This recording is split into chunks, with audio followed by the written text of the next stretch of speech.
et bonjour à tous, moi c'est Foxy.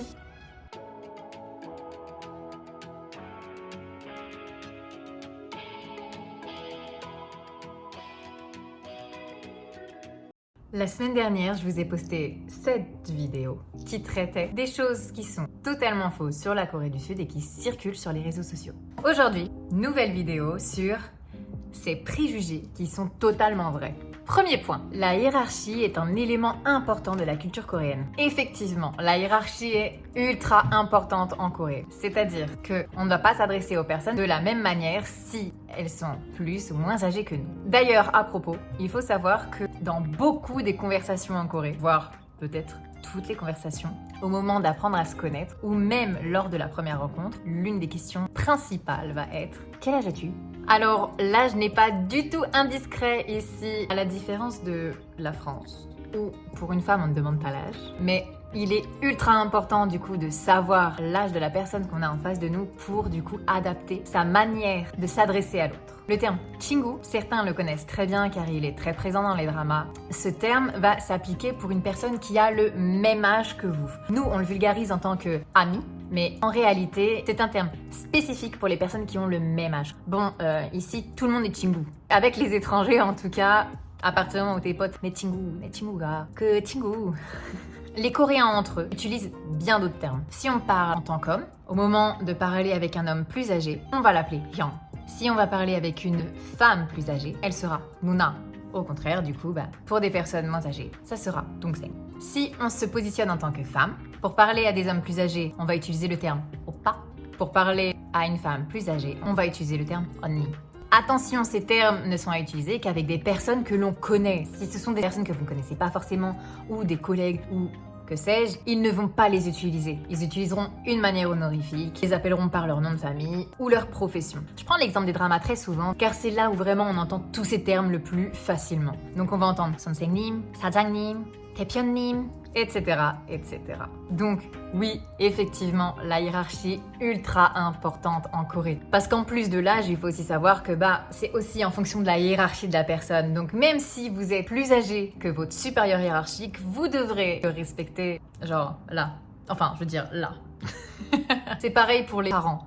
Beaucoup de Coréens utilisent le yo, donc la manière honorifique, ou même un 존댓말 plus élaboré pour parler à leurs propres parents. Moi, ma maman, j'utilise le tu, clairement. Et il y a même des moments où je lui parle en verlan, où j'ai des petites vulgarités qui sortent, voilà, et on est très friendly.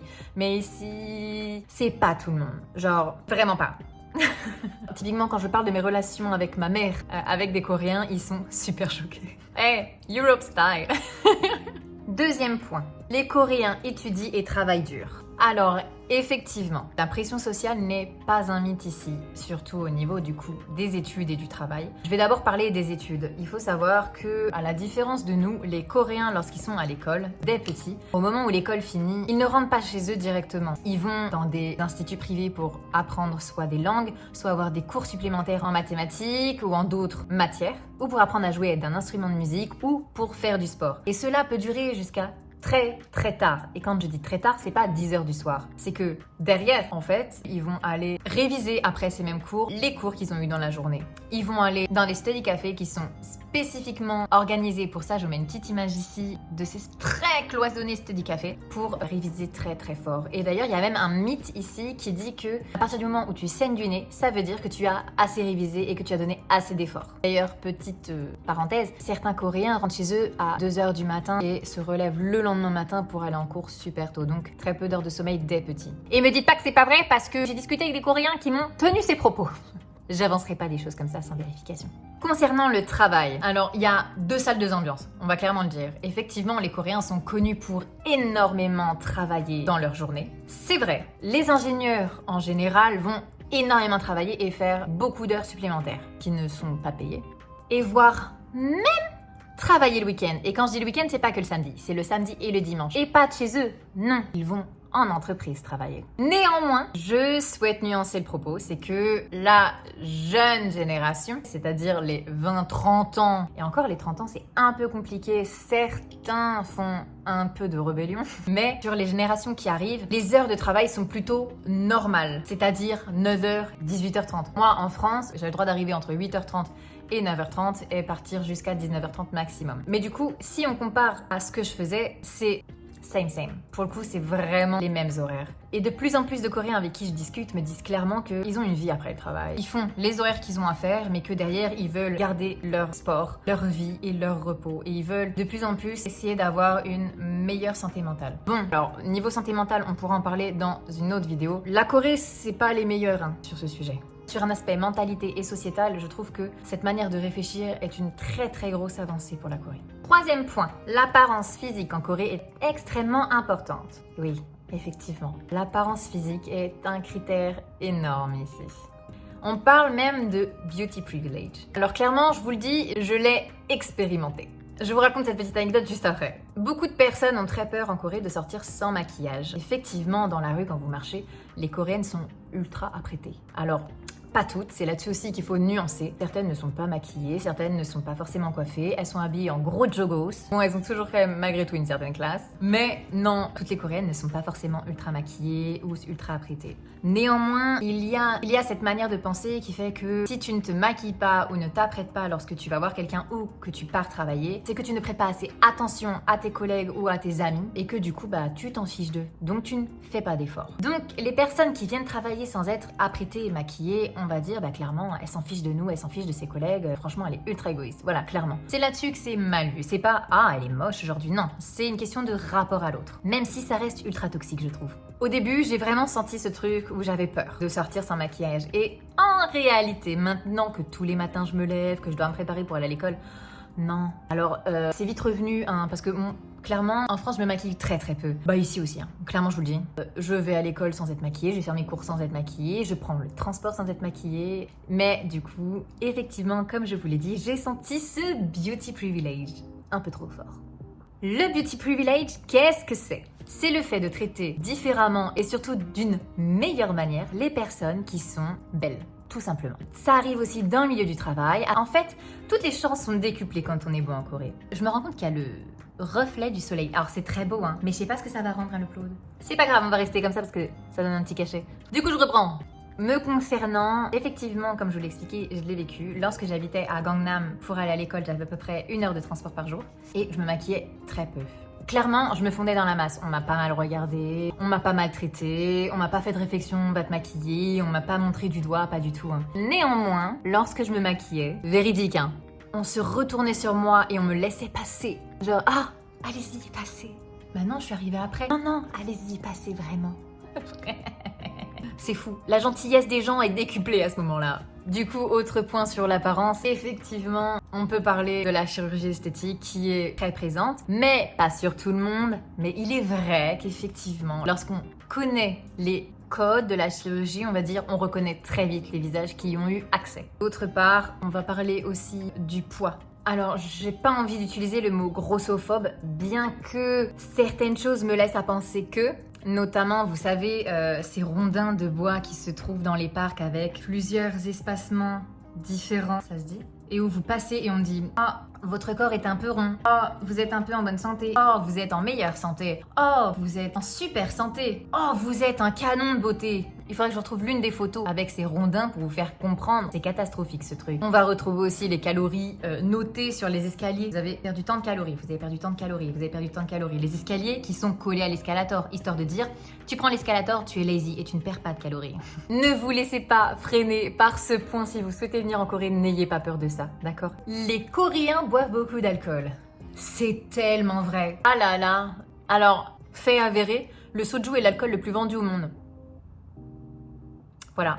Il faut du coup savoir que les Coréens boivent beaucoup d'alcool. Genre vraiment beaucoup. Hommes comme femmes. Je vais parler des Coréens entre eux, de ce qu'on appelle les hweshik. Vous savez, les restaurants entre équipes de travail, après le travail notamment, et avec les boss, les managers, qui servent de l'alcool.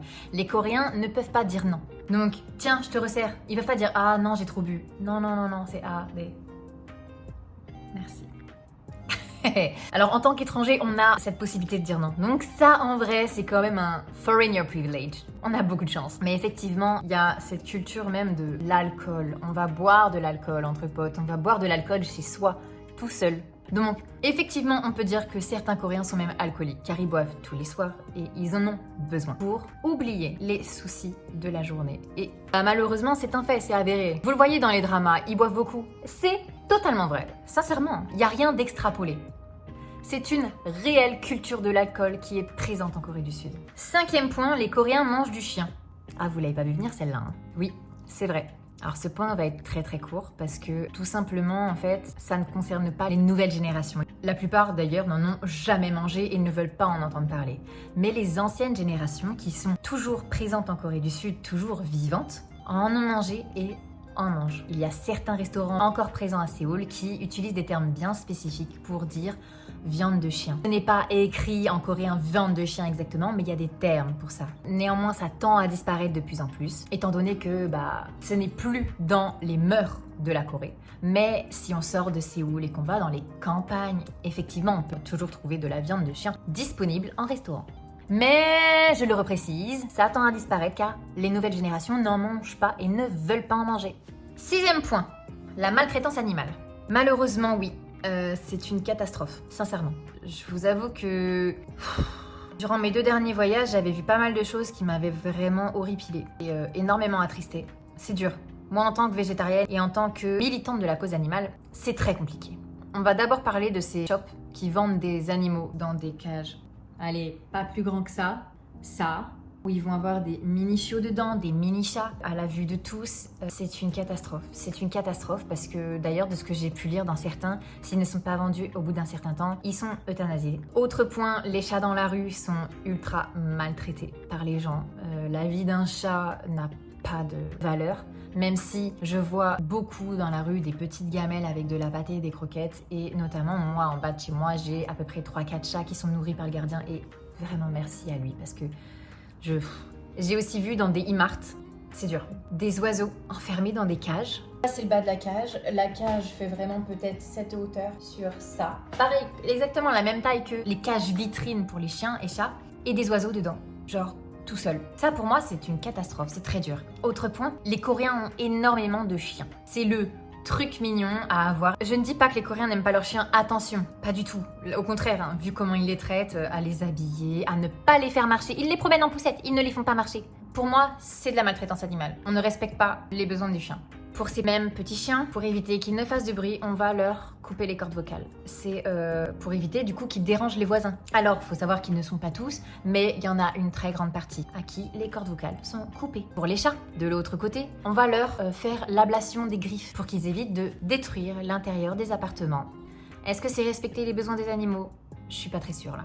Donc effectivement, on ne peut pas dire que le bien-être animal soit un point très important. Je pense que le bien-être animal n'est même pas pris en compte tout court. Voilà, une des parts sombres de la Corée.